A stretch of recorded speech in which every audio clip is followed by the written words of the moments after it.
mainstream. And just like high school, it's like what everybody's talking about, right? But meanwhile, I'm going to be this guy I'm going to create this revolution because we're going to awaken and we're going to be people on the same page and keep being free. Russell, stop ignoring what I'm putting in front of you. It's ridiculous. It's embarrassing.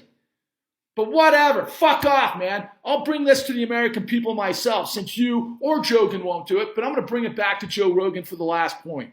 So is Rogan innocent? I don't think he's a racist. I don't think he, this whole N-word. I mean, every time I've watched Joe Rogan after years, like I said before, I think he's a good guy for the most part. I don't like some of his guests and everything else, but he does put his toe into the MAGAville. And maybe that's because there's a lot of people playing ball with it. And the guy got $200 million and he should be able to get it right, but he didn't. But I'm talking to his gatekeeper and I'm trying to get on there so I can actually bring the right people from the FBI, the DOJ, the SEC, the whistleblowers, and everybody else that has all of the fucking details of the greatest engineered criminal conspiracy in history that never ended. That is our system.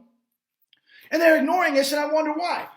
Well, wait a second. I get this call from this guy today who's a friend of mine, and he sends me this message, and I'm looking at it, and it sends me to this podcast of Australia where this guy who used to work for Blackstone is a guy about my age, and he's starting to talk about all the details of what happened in the dot-com bubble that he had a front row seat to that made him go, And then he got a real front row seat to what happened in the 2008 great financial crisis in the aftermath. And he said, that fraud works exactly the way that I'm explaining to you.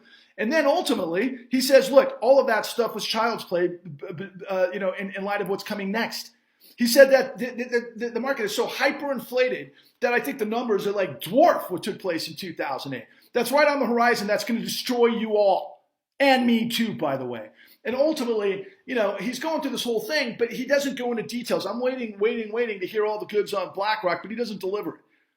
I don't know why he doesn't deliver it, but the bottom line is he starts to shift the conversation. He starts to go into this whole thing about how he's got evidence that Pfizer was actually utilizing fraud in the clinical trials based on this whole COVID thing, which I guess is going to be spread around like wildfire, which I think constitutes what happened in the conversation with Joe Rogan and this guy, Robert Malone, because ultimately this guy says he learned all this stuff from Robert Malone. So it occurred to me, wait a second. Is it possible that Joe Rogan actually went this direction to short Pfizer?